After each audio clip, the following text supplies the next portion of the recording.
is the Investor Connect podcast program. This is Hall T. Martin. I'm the host of the show, in which we interview angel investors, venture capital, private equity, family offices, and many other investor groups for startups and growth companies. I hope you enjoyed this episode. Thank you for joining us.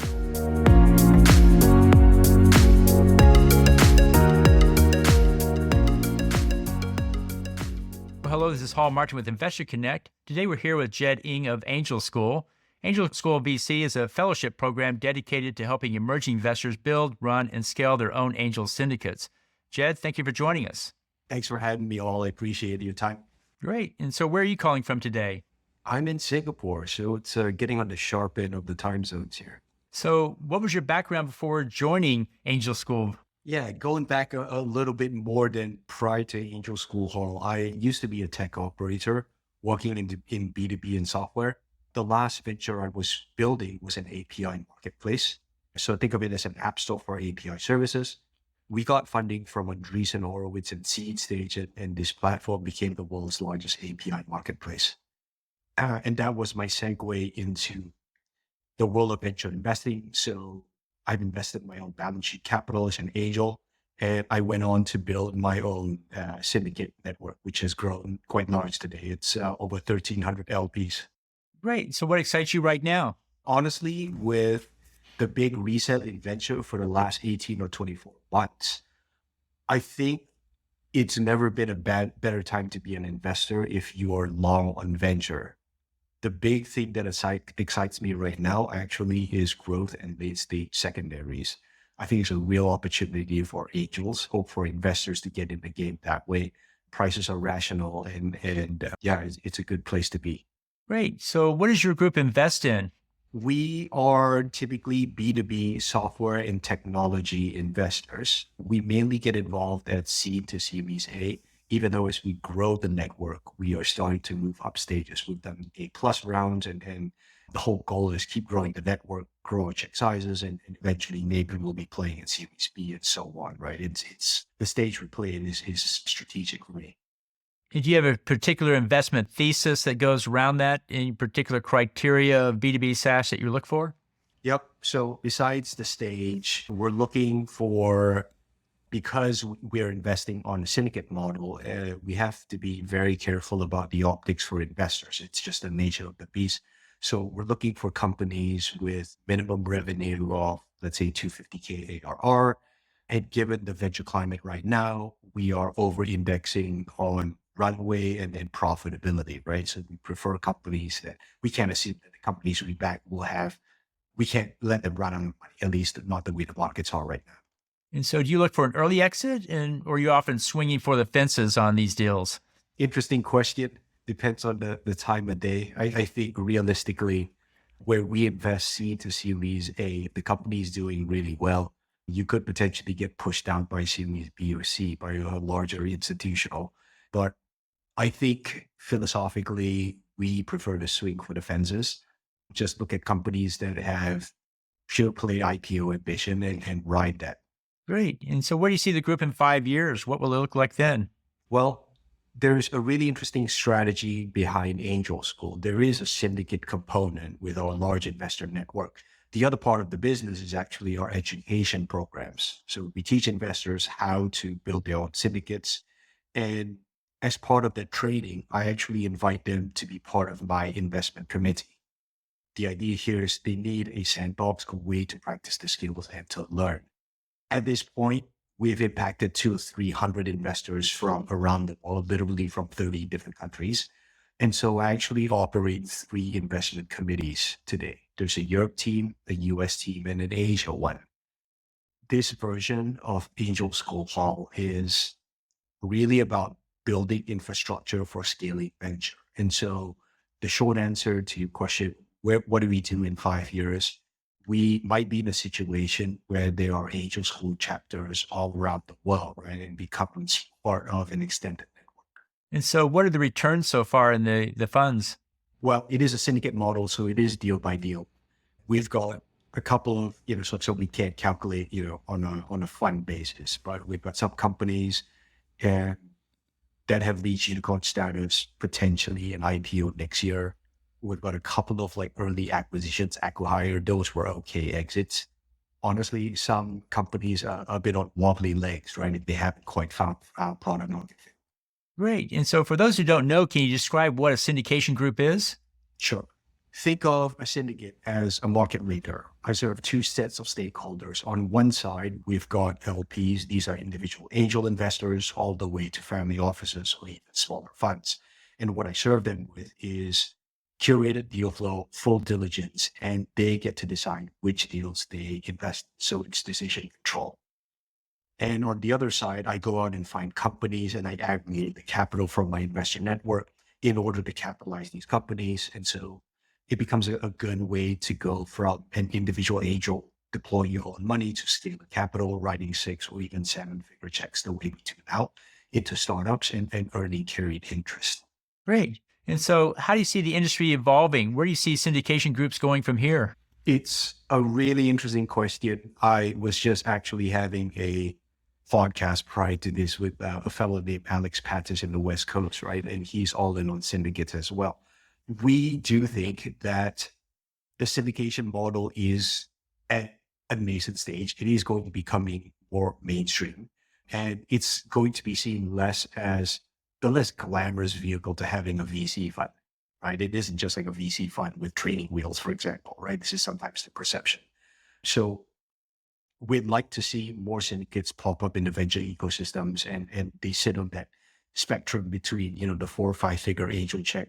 You've got the syndicates running 6-figure checks in general in the middle, and that kind of like leads these companies to the VC funds that write, 6 to 7-figure checks, for example. So we do want to see more of these vehicles, prospering, more of these groups out in the ecosystem because there is absolutely a place for them. And so what's the advantage of syndications? I think that there are pros and cons to different investment vehicles. So we're comparing a VC fund to a syndicate. What is the downside of a syndicate? Number one, we don't sit on dry powder.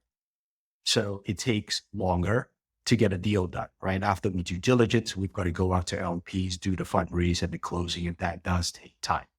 It makes it hard to close deals on a fuse. The cash economics are kind of rough because you take a few percent management fee, but you don't get the 2% a year that a fund gets. On the other hand, I think syndicates have a big advantage when it comes to thesis flexibility. You can't do it with a fund. You've got a strict mandate. We take carried interest in, let's say you take 20% carry, it's deal level carry instead of portfolio level. So if you do well as a manager, it could actually be a lot more lucrative than running a fund. And then the third advantage, I think it's time to market. If you are a first-time fund manager, it's going to take 2-3 years to raise your fund at the best of times. And well, it's not the best of times right now. I think with a syndicate, if you do the right things, you execute hard, you could do your first deal running 6-figure check in a matter of weeks or months. Great. And so what do you think about crowdfunding? Interesting question. I generally am skeptical of crowdfunding. There's a few reasons. One is the incentives of the industry business model are misaligned with investors. Right? Essentially, crowdfunding platforms act as a broker. They take a rake on whatever capital is raised. Usually it's 10%. So their incentive, I think, is to push deal velocity through that platform. And I think because of that volume, it leads to adverse selection problems as well. You don't get the best deals because these platforms are just trying to get volume through. So there are some challenges, even though it has a lot of promise for democratizing access. There are success cases. Revolute's been in the news for being a crowdfunding backed company from the Genesis and then becoming very successful. So I don't want to completely dismiss it, but I don't know if we looked at the statistics, pure venture versus pure crowdfunding. What does that look like? I'm on the fence about it. Great. And so you see a lot of startups and a lot of investors out there. What's your advice for people investing in startups? What do you tell them to do before they write that first check? Take your time, be stagey, work on your diligence skill as a first principle. I tell this to angels all the time in the programs that I teach. Your capital is finite. So get the reps in, look at a lot of companies and fine tune your ability at your decision making, because that is the one skill that is going to carry you through as an investor for the long game. Great. And then on the other side of that table, what's your advice for people raising funding? What do you tell founders to do before they go out to raise funding?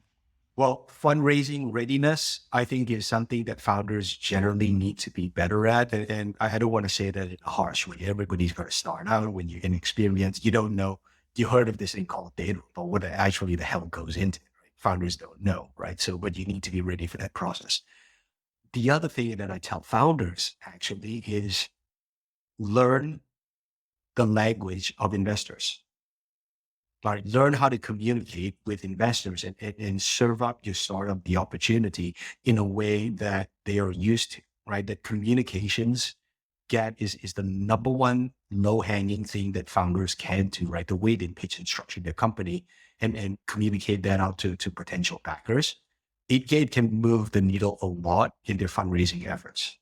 So I always ask this question to learn more. What online information source do you find most helpful in your work? Well, I would point to the data insights that Carta shares. This fellow, Peter Walker, he's their insights director. He does very, very good data and infographics on venture trends. That's really good for just being aware of what's going on in the market. I would also recommend for, I think, both investors and founders, Venture Deals by Kaufman Fellows. Fantastic program, covers a lot on like term sheets, right? And it's something that it's a bit opaque when people are starting out. So those are the two things. Great. Well, if you could start a business tomorrow, what would that business be based on what you know about current technology and current business models? Good question. Right now, honestly, I think I am over-indexed on venture and risk. So actually what I would go out to build is a cash generating business. So I don't get over-indexed or just, I'm just like too far into venture already. So we need cash generating business. I don't know, maybe a search fund or something of that nature, something that generates cash, buy out a few fragmented properties and roll up into one big vehicle. That's what I would do. Well, great. Well, in the last few minutes that we have here today, what else should we cover that we haven't? Well, if I could, maybe I'll just quickly plug Angel School Hall. For anyone who's listening out there, if you're interested about learning of the world of venture from the perspective of an angel investor, or you're a seasoned angel and you want to build and run your own syndicate, I'd love to chat and share what we know. We are really, really good at it. And we teach the only program in the world for this. So how best for listeners to get back in touch with you? Look me up on LinkedIn. I've got a pretty easy name. It's Jed and last name NG. There are too many of me, so you should be able to identify me pretty easily. Well, great. Well, we'll include that in the show notes. I want to thank you for joining us today and hope to have you back for a follow-up soon.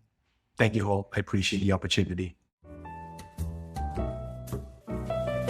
Investor Connect helps investors interested in startup funding. In this podcast series, experienced investors share their experience and advice. You can learn more at investorconnect.org. Paul T. Martin is the director of Investor Connect, which is a 501c3 nonprofit dedicated to the education of investors for early-stage funding. All opinions expressed by Hall and podcast guests are solely their own opinions and do not reflect the opinion of Investor Connect. This podcast is for informational purposes only and should not be relied upon as a basis for investment decisions.